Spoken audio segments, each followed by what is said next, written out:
سلام، امیدوارم حال دلتون خیلی خوب باشه. بچه‌ها در مورد مراقبت‌های پرسینگ زبون میخوام باهاتون صحبت کنم.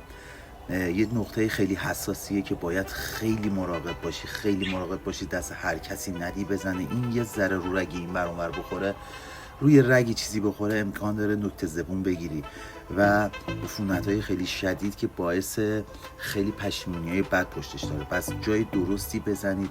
مراقبتش به این شکله که وقتی زدی چیز ترش نخوری،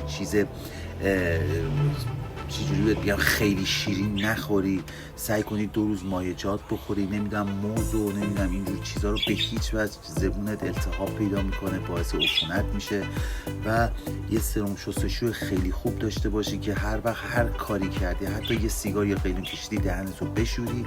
و مشروبات الکلی و سیگار رو تا جایی که امکان داره، مخصوصا مشروب رو نخوری.